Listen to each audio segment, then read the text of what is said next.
to make my turkey for Thanksgiving, and I have been doing this turkey the same way for at least 12 years. And everybody always says how moist and delicious my turkey is, and it's so simple.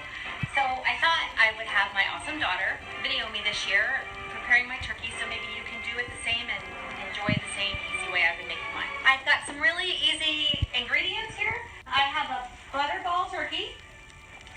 No, they're not paying me for this. I've used a butterball turkey. I've used a Giant brand turkey, but did you know that if you use a butterball turkey, you don't need to brine it because the salt and the liquid is already in there. So I've been using a butterball turkey. It has the little timer in it, but do not pay attention to the timer because sometimes it doesn't pop. So the only other two things I have, I've got one stick of butter, sweet cream, salted Land O'Lakes butter, and I also have McCormick's poultry seasoning. You can also use sage and rosemary, but it's all in one little container, so I just make it that easy. So what I did was I let my butter soften. Don't melt it in the microwave, just let it out overnight. I mixed one whole stick of butter and about 4 tablespoons of this poultry seasoning into this container. And there's no easy way to do this, but you just have to really mix it with your fingers. So I got my turkey here. This is a 24-pound turkey. I found 25, but I always try to get the biggest one I can. I always use a disposable roasting rack because then you can throw it away. And my turkeys taste great no matter what, so why not make it easy? So it's been completely thawed. It's been sitting in the refrigerator for 5 days, and I still had to get some ice out of it, but it's all good. And one of the other things you have to remember is you have to take some paper towels and really get all the moisture out of the cavity. Don't forget to take the bags of giblets out of the holes if you've never done this before. A little bit odd when you forget. So make sure all the moisture is out of the cavity. We've got a little bit of salt here. I've got some sea salt. I'm just gonna put it here. I am no professional. Pat it inside the cavity and just salt all that all around. Okay, so here's my trick. I did not make this up. I saw it somewhere a long time ago, and many of you have probably already seen this, but this is what makes the most moist turkey ever. Take the skin, kind of separate it. If this grosses you out, that's just too bad. Take your hand and put it under the skin. Separate the skin from the meat all the way down to the other side of the breast. Not tearing the skin open. Separate it all the way down on both sides.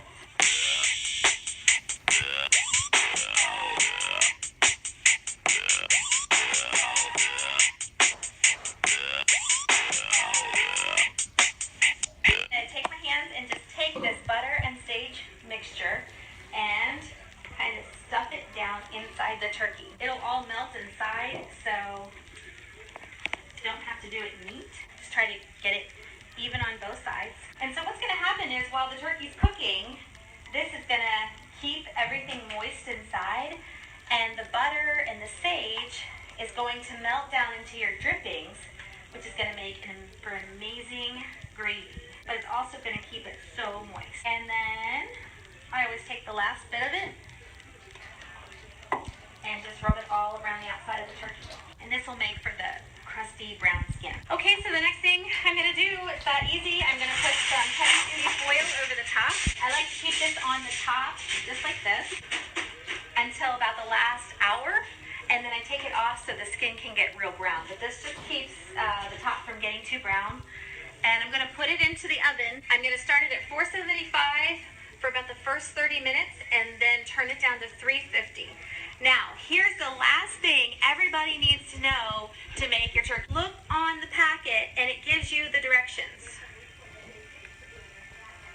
These are not the directions. So on butterball turkey, it always has the directions. I know this is a 24 to 30 pound turkey.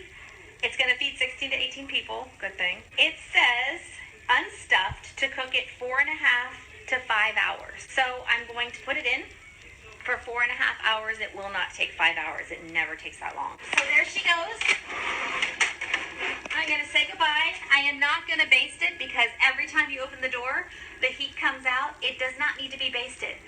Did you hear that? It does not need to be basted. I'm going to say goodbye for 4.5 hours. Set my timer for 4.5 hours. 475 in 30 minutes. I'm going to turn it down to 350, and in 4.5 hours she's going to come out beautiful. Hope this helps you, and happy Thanksgiving.